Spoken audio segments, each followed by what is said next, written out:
Akkam jirtan kabajamtoota fi jaalatamtoota maatiiwwan chaanaalii Birraa Inspire. Arras viidiyoo waa irraa baratan jee yaadu tokko isiniif qabadhee dhufeetiin jira. Viidiyoo kana keessatti seenaa ajaa'ibaa tokkon isiniif hima. Seenaan kun keessattuu warra fuudhee yookaan heerumee bultii qabuu fi kanneen fuulduratti bultii ijaarratuuf hawwii qaban. Akkasuma warra qaadhimaa yookaan jaalallee qabaniif hedduu barbaachisaadha. Hanga dhuma viidiyoo kanatti na faana tura. Kanneen haaraa taatan subscribe godhaa. Maatiiwwan chaanaalichaa ammoo like fi share godhuu hin dagatinaa. Yaada yookaan gaaffii yoo qabaattan comment irra naaf kaa'a.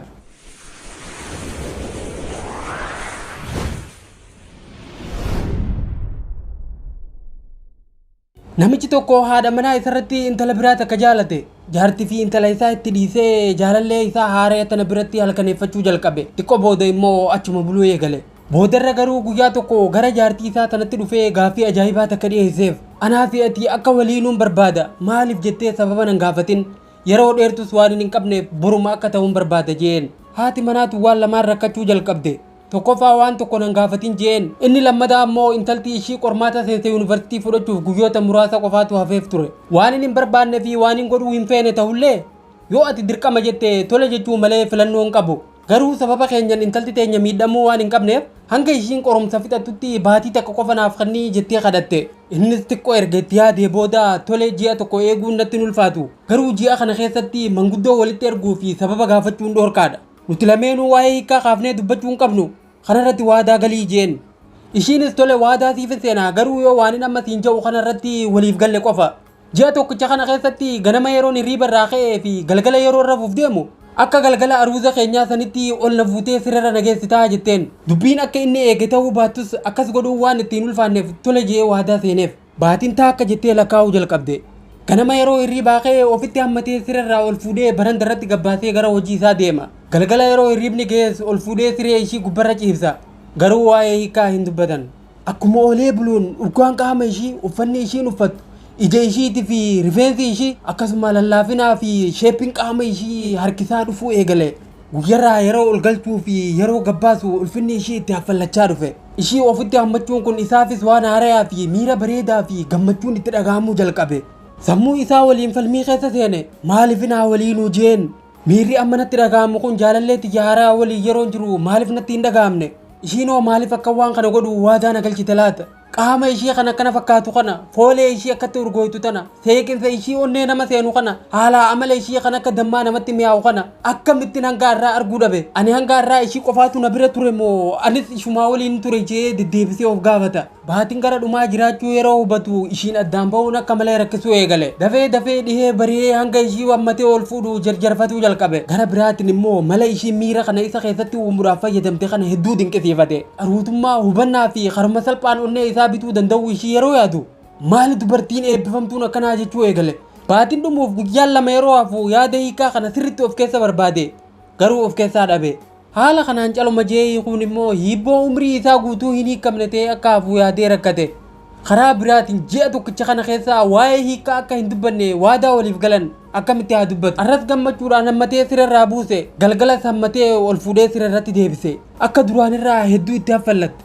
Rifachiisuu jalqabde. Dhuma ji'a irratti gara jaalallee isaa haaraa deemee yaada hiikaa san dhiiseetiin jira. Anaa fi haati manaatiyyaa waan jaalalti nu jidduu hin jirren se'ee ture. Idaanuu nuti jaalalaa miti kan dhabne waa lama qofa dhabne ture. Wajjiin haasa'uu fi walitti dhiyaachuu dhabne. Wanni sadarkaa kanarraa nu geessu walitti haasa'uu dhabuu fi walitti dhiyaachuu dhabuu keenya qofa. Amma garuu wajjiin haasa'uu dadhabnullee walitti dhiyaachuu dandeenya jirra. Har'a garuu baatiin dhumtee jirti walitti haasa'uu ni dandeenya. Kanaafuu nama biraa kan siif ta'u barbaaddadhu jeen. Intalti tun hedduu aartee qabalaan dhooyte. Bishaan fuutee fuula isatti nayite. Kuni gatii balleessaa xiyyaaf naaf kennameedha jee bahee deeme. Suuqii abaaboo yookiin ilillii itti gurguran dhaqee ilillii gaafa dura wal fuudhan biteef san barbaadee bitee fi gara mana isaa fiiguu jalqabe. Obboleeyyan kiyya bultii jechuun dhusaniituma wal fuudhanii kan jiraatan osoo hin taane yeroo mara kan wal fuudhaa jiraatanidha.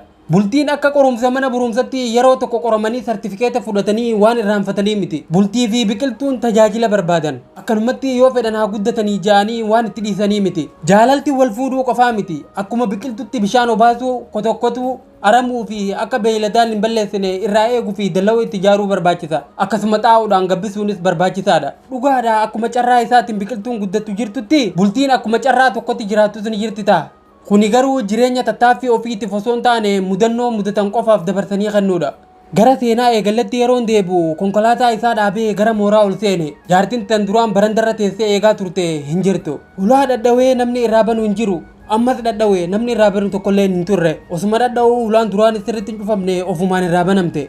Arra guyyaan ji'a 30ffaa ta'uu isaati. Haati manaa isaa saaloona keessa hin jirtu. Ajaa'ibee gara mana hirribaa achi qajeele. Akkuma seexeen siree gubbaa ciiftee jirti. Abaaboo harkatti qabatee itti achi siqee harka tokkoon mallaa ishii qabate. Ni qabbanooyti. Ni yaame. Deebisaan hin jiru. Irra deddeebi'ee yaamee jalaan dubbattu. Dubbiin dhibdee ija ishii banuuf yaale hin banamtu. Qaama ishii guututti qaqqabannaan guututti qabbanaa'ee jira. Guyyaa dhumaa ture. Guyyaa kana arguu hin fedhu ture. Intala tiyyaaf jee waa hedduu hanga irraa obseetiin jira. Naaf gee barreeffama jedhu mataa siree gubbarratti arge. Ishiin hiikkaan barbaaddu kanaaf osoo hiikamin duute akka inni yaada jijjiiru hin beektu ture. Sababni isaa akka waliin hin dubbanne waadaa waliif galan waan ta'eef. Ishiin guyyaa har'aa kana sodaa fi rakkinaan eeggachaa turte. Guyyaa itti addaan bahan. Guyyaa itti cinaa qaama ofii dhabdu. Guyyaa waan hin jaalannee fi hin barbaanne itti raawwattu. Inni garuu guyyaa kana gammachuu fi hawwiin eeggachaa ture. Guyyaa itti waliin haasawan. Hiikkaa akka dhiise guyyaa itti himuuf guyyaa itti dhiifama gaafatu. Isaa fi jaartii isaa jidduu walitti dhiyaachuu fi walitti dubbachuutu dhabame malee miirri jaalalaa akka jiru hubachuu isaa guyyaa itti ibsatu ture. Garuu maal godha isaan lameenuu kana onnee isaaniitti ni beekan garuu dubbachuu hin danda'an. Yaada isaanii waliin jijjiiranne sababa kanaa guyyaa silaa rakkoo isaan jidduu jirtu itti furatanitti rakkoon guddaan kun uumame. Dhukkubni badaan lamaan bultii keessatti waliin dubbachuu dhabuu fi walitti dhiyaachuu dhabuudha. Waliin haasawuu yeroo jennu yeroo rakkoon isaan jidduutti uumamte waliin ooduu osoo hin taane dubbatanii furmaata itti barbaaduu jechuudha. Osoo waliin jiraatanii jaarsa fi jaartii walitti hin dhiyaanneetu jira. Siree takka wanni rafaniif siree biraa waan hin qabne qofaaf ta'uu danda'a. Jaalalti akka gaafa dura wal fuudhanii sun amma hin jirtu ta'a. Guyyaa har'aa kana gammachuudhaan guyyaa kaleessa irraa akka caalu hin godhan. Harree akka kaleessa borus akkuma har'aati. Fuudheetiin jira yookaan heerumeetiin jira kana booda maaltu hafe nama jawuutu jira. Ilmi namaa uumamee hin dhumne jecha ja'amu tokkotu jira. Ilmi namaa yeroo mara uumamaati jiraata. Rabbiin gaafa ilma namaa kana uumu bakkuma tokkotti waan hundaan guutee hin uumne. Guyyarraa sa'aa hundaa fi daqiiqaa hundatti ilmi namaa uumama haaraya. Waan haarawaatu irraa mul'ata jechuudha. Kun immoo walitti dhiyaatanii wal hubachuudha nama gaafata. Jaarsa fi jaartii yoo sirriitti walitti dhiyaatan guyyarraa haareetti wal fuudhaa jiraatan. Bultiin isaanii guyyarraa guyyatti haareewamaa deemti jechuudha. Haati manaa kaleessa tanarraatiin adda. Jaarsi kee kanarraatis kan kaleessa irraa adda.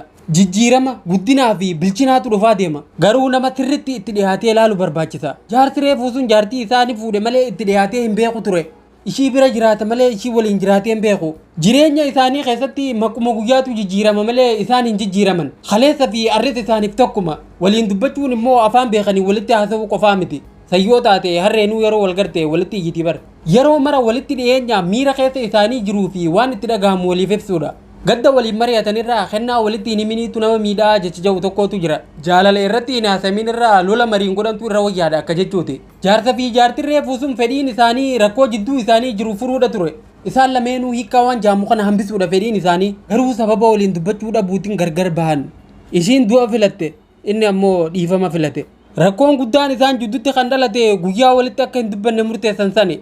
Ishiin dhimma kanaan hedduu rakkatte maaliif anaan addaan bahuu filate laata gaafin jettu hedduu yaaddessuu turte.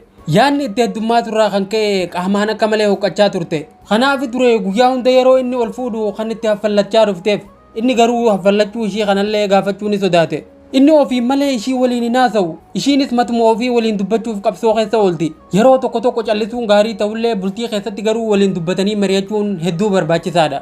Egaa kabajamtoota fi jaalatamtoota maatiiwwan chaanaalii Birraa Inspire seenaa kanarraa waan hedduu akka barattan abdiin qaba. Viidiyoon kun yoo isinitti tole like fi share godhuu hin dagatinaa. Viidiyoo haaraa fi yaada haaraa hanga walitti deebinutti nagayaan naaf turaa. Isinin jaaladha.